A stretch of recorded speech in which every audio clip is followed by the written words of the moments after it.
प्रधानमंत्री जो देश के बने हैं वो यहीं से बने हैं। पीछे आपको एक बिल्डिंग दिखाई दे रही होगी, इसका इतिहास बताता है 17 प्रधानमंत्री यहाँ से बैठ करके गए हैं। और ये सड़क इस बात की भी गवाही देती है कि जब जब यहाँ मजबूती से संघर्ष करने के लिए कोई बैठा है तो वो जीत हासिल करके ही यहाँ से उठा है। और एक बात मैं बहुत अच्छी तरीके से जानता हूँ, जो बेटियां हिंदुस्तान को चमचमाते हुए मेडल दिलाने के लिए विदेशी सरजमी पर तमाम पहलवानों को धूल चटा सकती हैं, वो इनके जैसे एक नहीं अनेक ब्रजभूषण को सलाखों के पीछे पहुंचा सकती है। और इसमें कोई दो राय नहीं है, ब्रजभूषण को जेल के पीछे जाना ही होगा, क्योंकि ये यहाँ से उठने वाली नहीं है किसी भी कीमत पर।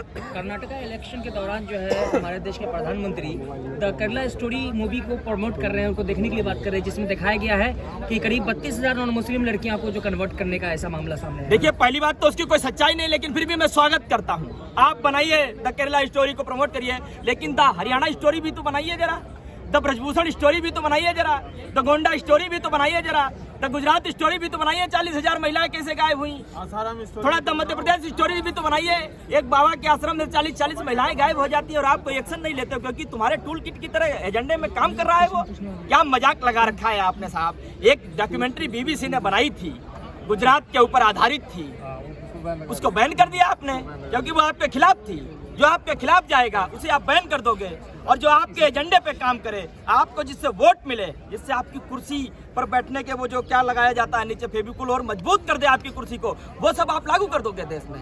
देश को मूर्ख समझ लिया आपने।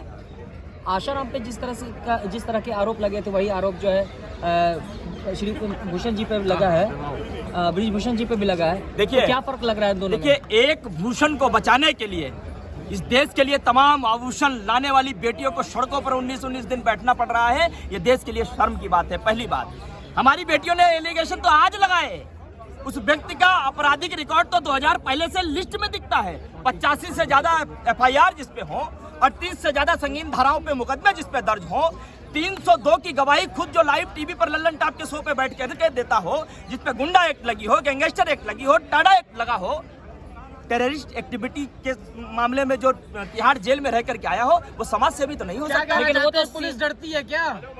100% डरती है। पुलिस डरती है? नहीं डरती होती तो अब तक गिरेबान में हाथ उठा करके उसको जेल में डाल देते। प्रधानमंत्री डरते हैं बिल्कुल डरते हैं, मैं तो खुलेआम कहता हूँ डरते हैं। नहीं डरते होते तो अभी तक बोल देते। और इसलिए ये कह रहा हूँ क्योंकि जो बेटियां सड़कों पर बैठी हैं, ये आम बेटियां नहीं हैं। और मैं इनका समर्थन इसलिए नहीं कर रहा हूँ कि साक्षी मलिक विनीत फोगाट, मैं इनका समर्थन इसलिए कर रहा हूँ क्योंकि यदि आज इनको न्याय मिला, कल को हमारी बहन के साथ भी इसी तरीके से कोई ब्रजभूषण शोषण करेगा, उसे भी न्याय नहीं मिलेगा। विनेश फोगाट की बहन बबीता फोगाट क्यों नहीं आ रही इनके समर्थन? देखिए, भारतीय जनता पार्टी में जो भी शामिल होता है, कल को आप भी शामिल हो जाओ तो आप भी अपने अनुशासन, अपना चरित्र, अपने संस्कार गेट के पीछे कहीं छोड़ करके आते हो। और आपके मुंह में जवान जो है भारतीय जनता पार्टी को होती है, वो जो चाहते हैं बुलवाते हैं। इतना बड़ा संगठन है, आप क्या कहना चाह रहे हो? मतलब ठीक नहीं है वो?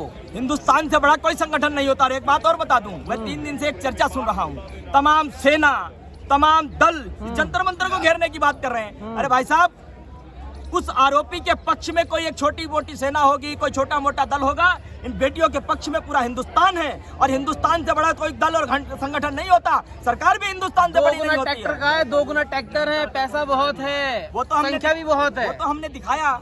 आपने हमारी फसल पर अटैक किया था, 5 लाख ट्रैक्टर हमने इसी सड़कों पर घुमाए थे, दिल्ली की सड़कों पर। उनके पास और आज आप हमारी नस्ल पर अटैक कर रहे हो। ये गलतफहमी है आपकी, ये गलतफहमी है आपकी। तब आप किसानों से टकराए थे, आज आप हमारे देश की अस्मिता से टकराने का प्रयास कर रहे हो, उसके साथ खिलवाड़ करने का प्रयास कर रहे हो। भूल जाइए आप कि हम यहाँ से ऐसे ही उठ करके चले जाएंगे। बार बार हरियाणा और जाटों को क्यों घेरा जा रहा है? मैं ये सवाल प्रधानमंत्री से पूछ चुका हूँ। प्रधानमंत्री, वर्तमान हिंदुस्तान के जो प्रधानमंत्री हैं, वर्तमान हिंदुस्तान के जो गृह मंत्री हैं, वो गुजरात से आते हैं, पर्टिकुलर किसी जाति से भी हैं।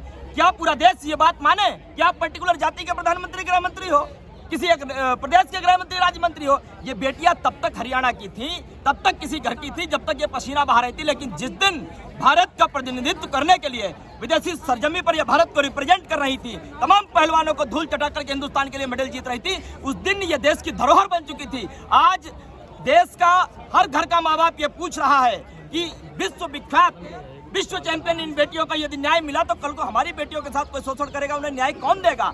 इसलिए ये लड़ाई विनीत फोगाट और साक्षी मलिक की नहीं है, ये तमाम उन लाखों करोड़ बेटियों की है जो इन्हीं की तरीके से साक्षी मलिक बनना चाहती, विनीत फोगाट बनना चाहती। गोपाल जी,